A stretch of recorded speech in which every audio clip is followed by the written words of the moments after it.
Hello guys, welcome back to my channel. स्वागत है आपका मेरी इस न्यू वीडियो में। इस वीडियो में हम देखेंगे पीस मील ऑफ डिस्ट्रीब्यूशन क्या होता है, उसके बेसिक्स नॉलेज आपको बताऊंगा इस वीडियो में। तो बहुत ही इन्फॉर्मेटिव वीडियो होने वाली है, ये शुरू से एंड तक ज़रूर देखिए। उम्मीद करता हूँ ये वीडियो आपको पसंद आएगी।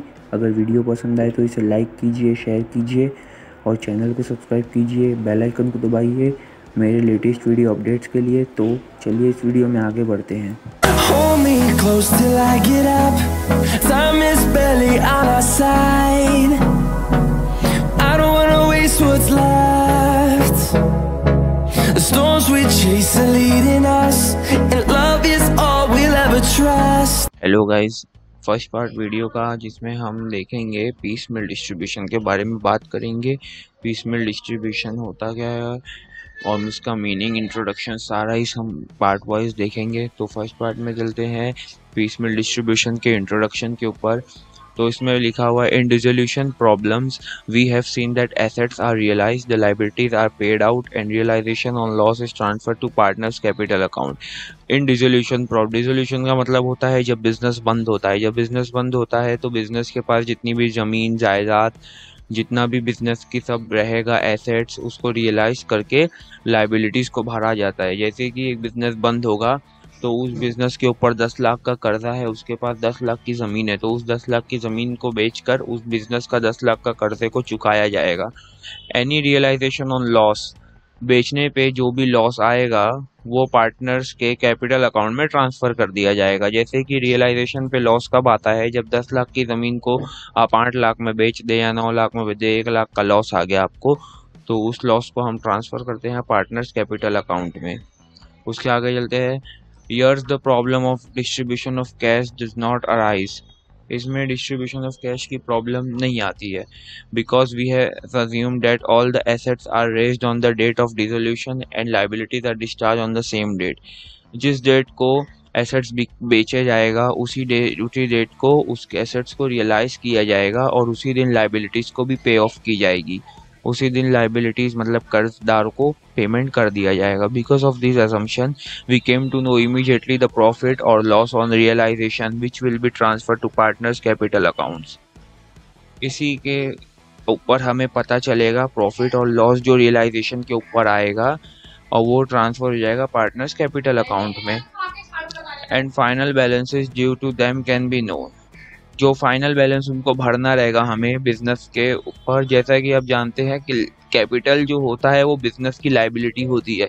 जो पार्टनर्स बिजनेस में पैसा लेके आता है उसे बिजनेस को वापस पार्टनर्स को देना पड़ता है, तो वो एक लाइबिलिटी होती है। All the liabilities and partners capital accounts balances can be paid off at a time as all the assets are transferred on one day. सारी बिजनेस की जो लाइबिलिटीज है पार्टनर्स के कैपिटल अकाउंट्स है उनको भी पे ऑफ कर दिया जाएगा एसेट्स को बेच के उसी सेम दिन पे, जिस हिसाब से उनके पे और ऑर्डर्स रहेंगे।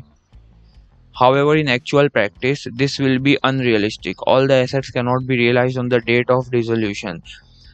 प्रैक्टिकल दुनिया में देखा जाए तो ये कुछ अनरियल सा लगता है, क्योंकि जिस दिन बिजनेस बंद होगा उसी दिन सारे एसेट्स को बेचा नहीं जा सकता है। Actually, there may be a time interval of even a few months between the realization of two assets. एक जो फर्स्ट एसेट्स को बेचने और सेकंड एसेट्स को बिकने में जो टाइम रहेगा उसमें कुछ फ़र्क हो सकता है। जैसे कि आज एक एसेट बिकी, 2 महीने बाद दूसरी एसेट बिकी, तो उसमें कभी ज़्यादा टाइम हो सकता है, कभी कम टाइम हो सकता है। तो उस हिसाब पे कर्जदारों को पेमेंट करते हैं। Assets are realise gradually piece by piece. Assets को पीस बाय पीस रियलाइज़ किया जाता है। जैसे कि जो बड़ी एसेट्स है पहले बिक जाएगी, छोटी छोटी एसेट्स होगी, कुछ स्क्रैप होगा, उसे भी बेच के कर्जदारों को क्रेडिटर्स को पेमेंट कर दी जाएगी। ये पीस बाय पीस उसे बेचा जाता है, तभी उसका नाम piecemeal distribution. Hence it is not possible to pay off all the liabilities at a time and to pay off the partners their dues from the firm. ये भी possible नहीं है कि लाइबिलिटीज कर्जदारों को एक ही साथ पेमेंट कर दिया जाए, फर्म को भी और पार्टनर्स को भी कैपिटल अकाउंट के बेसिस पे पेमेंट कर दिया जाए। Now the problem arises how to distribute cash among different parties and to whom the first payments will be made. अभी इसमें ये चीज़ थोड़ी प्रॉब्लमेटिक आ जाती है कि पहले किसको पेमेंट करा जाए और पार्टनर्स को कब पेमेंट किया जाए, क्रेडिटर्स को कब पेमेंट किया जाए, जो भी लाइबिलिटीज आपके लाइबिलिटी साइड में खड़ी है बैलेंस शीट की, उसको कैसे पेमेंट किया जाए, उसका भी हम आगे देखेंगे। सबका सोल्यूशन दिया हुआ है। नेक्स्ट हम देखेंगे मीनिंग्स के बारे में। उसके मीनिंग क्या है? In actual practice the assets are not realised at once in on a single day unless the business is sold to somebody. In actual practice, in practical, the assets are not realised on the same day. जितने भी assets है वो same day पे realised हो ही नहीं सकते हैं। इतना जैसे कि कोई आज बिका, किसी का बायर आज मिला, किसी का बायर कल मिला। बिजनेस अगर किसी और ने खरीद लिया तो वो एक साथ पूरे एसेट्स को खरीद लेगा। उस केस में पूरे एसेट्स बिक सकते हैं एक ही बार में। जैसे कि मेरा बिजनेस किसी और ने बाय किया तो उसको मिल जाएंगे वो सब एसेट्स, वो उसी एसेट्स को परचेज कर लेगा। The partner accept a good price for the assets and therefore they gradually realise them depending on the market condition. जो पार्टनर्स होते हैं वो ऑब्वियस है कि अपना अच्छा प्राइस ही चाहेंगे कि अब मेरे प्रोडक्ट्स को अच्छा प्राइस आए। वो 10 लाख का है तो वो कोशिश करेंगे कि उसको 10.5 लाख या 11 लाख में बेचे। तो वो मार्केट की कंडीशन पे डिपेंड करते हुए उन एसेट्स को सोल्ड आउट करते रहेंगे। आज बेचेंगे, 2 महीने बाद बेचेंगे, उनकी मर्जी है। पार्टनर्स अपनी विल के ऊपर से वो बेचेंगे उस एसेट्स को। Thus the whole process of realization takes some time, that is maybe a few months or even a year or even more. तो जो रियलाइजेशन में टाइम लगेगा वो मंथ का भी हो सकता है, साल का भी हो सकता है, उससे ज़्यादा का भी हो सकता है। पार्टनर्स के ऊपर है, मार्केट कंडीशंस के ऊपर है, बायर के ऊपर है, बहुत सारे कंडीशंस है जो इसे अफेक्ट करती है। The process followed to discharge the liabilities and claims of the partners as when the assets are realized is called peace distribution of cash. The process जो होता है डिस्चार्ज, लाइबिलिटीज़ को डिस्चार्ज करने का, पे ऑफ करने का, और जो क्लेम लेने का, पार्टनर्स का जो क्लेम आएगा उसे भी पे ऑफ करने का, एसेट्स को रियलाइज करने का, इस पूरे प्रोसेस को कहते हैं piecemeal distribution of cash. क्योंकि इसमें पूरा सिस्टम पीस बाय पीस होता है, लाइन बाय लाइन होता है, स्टेप बाय स्टेप होता है। जैसे कि पहले तो बिकेगा, फिर देन उसके बाद लाइबिलिटीज़ होगी पे ऑफ। आते हैं हम अपने लास्ट पार्ट पे जो है order of payment. Order of payment का मतलब है कि किस ऑर्डर के हिसाब से एसेट्स को बेच के लाइबिलिटीज़ को पे किया जाएगा। कौन से ऑर्डर पे पहले किसको पेमेंट जाएगी, सेकंड किसको जाएगा, लास्ट, फिर उसके बाद फाइनल किसको किसको पेमेंट देना है, उस हिसाब से। The available cash and the cash collected on realisation of assets from time to time have to be distributed in the following order. जो भी कैश अपने पास बैंक में रहेगा और जो बेच के मिलेगा उसे इन ऑर्डर के हिसाब से जो मेंशन किए गए हैं उस हिसाब से पेमेंट करना होगा। First, payment of realization expenses. If actual expenses are not known, then an estimated amount must be kept separately to meet actual expense. As when arise surplus, if any, must be made available to other creditors. First, payment of realisation expense. उस business का realisation करने का जो खर्चा लगेगा, जो भी auditor लेगा या जो उसका क्वालिफाइड पर्सन जो वो काम करेगा उसकी जो फीस रहेगी, उसके जो एक्सपेंसेस रहेंगे रियलाइज करने के, बेचने के, कुछ भी लाइक ब्रोकरेज देना पड़ सकता है या जो भी चीज़ देना पड़ेगा उसका अमाउंट हमें पहले तो वो पे करना पड़ेगा। वो एस्टिमेट करके भी रख सकते हैं क्योंकि अभी एसेट्स बिके नहीं है, तो एस्टिमेट करके कुछ अमाउंट अलग से निकाल दे कैश में से, या जो भी है कैश ज़्यादा पड़ा है, अभी एसेट्स नहीं बेचे हैं हम, तो एसेट बेचेंगे तो अपने को पता है कि 20,000 लगने वाला है, 20,000 अलग से निकाल दीजिए, वो एक्सपेंस हो जाएगा जो रियलाइज करने का एक्सपेंस है। सेकेंड जो है जिनको पे करना है वो है secured creditors, either having specific charge against any particular assets और secured by floating charge on all assets. Bank loan against the mortgage of land and building and overdraft secured by floating charge on whole of the assets are example of fully secured creditors.